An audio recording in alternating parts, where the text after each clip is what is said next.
Necrofear versus Jinzo in the 2012 event. This was a really crazy duel. This is my deck. My favorite card is Dark Necrofear and Morphing Jar, like Bakura. And let's see what happened. It was 27 turns. There was a lot of back and forth, and a lot of times where I thought I was gonna lose. It was so exciting, and it kept me on edge. So we're going first. We're using 1 Day of Peace, and we're setting our Wall of Illusion, which is a fiend. Dark Necrofear likes fiends. We also set our Magic Cylinder, he destroys it with Mystical Space Typhoon, he sets a face down card. Now we summon our Slate Warrior, and he uses Marshmallow, which is indestructible by battle, but I curse it with the Mask of the Accursed, which prevents it from attacking and makes him lose attack points. But he summons his Lancer Lindworm and equips it with the Axe of Despair and Mage Power, and that gives it incredible power. But he hits into the Wall of Illusion and all his equipped cards are destroyed. He brings back his Axe of Despair by sacrificing his Marshmallow. Now it's my turn. I use my Scrap Iron Scarecrow trap. So we play a lot of fiends because Dark Necrofear can be summoned when you have 3 fiends in the grave. And then once Dark Necrofear is summoned, he can possess a monster that destroyed it. Okay, now we use Swords of Revealing Light. We hit, and it's looking kind of good, but he does have a lot of cards in his hand, the enemy. He sets a card face down. I attack, and it's another Marshmallow, another one.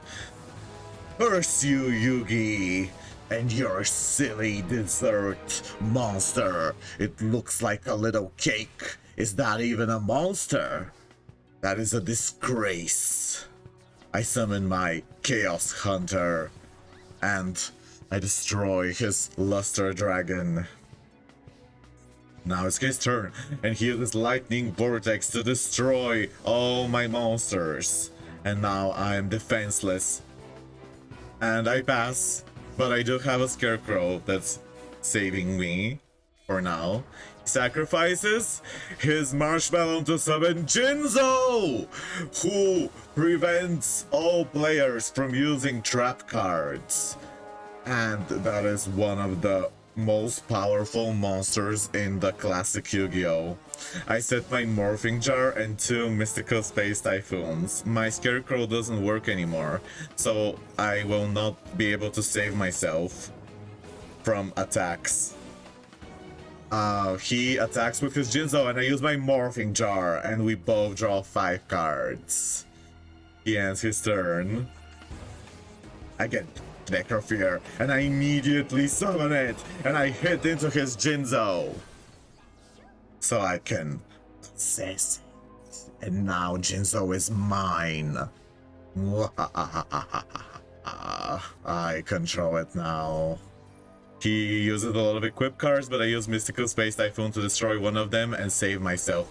He destroys Jinzo, but I bring back Dark Necrofear from the grave with Call the Haunted. And now I get Heavy Storm, but I don't use it. I use my Penguin Soldier, which destroys his monster, and then I hit him directly, but our life points are looking very low. The enemy is still over half our life points. He uses Dark Hole, which destroys 4 monsters, but Dark Necrofear returns. Dark Necrofear returns, and it steals his monster again.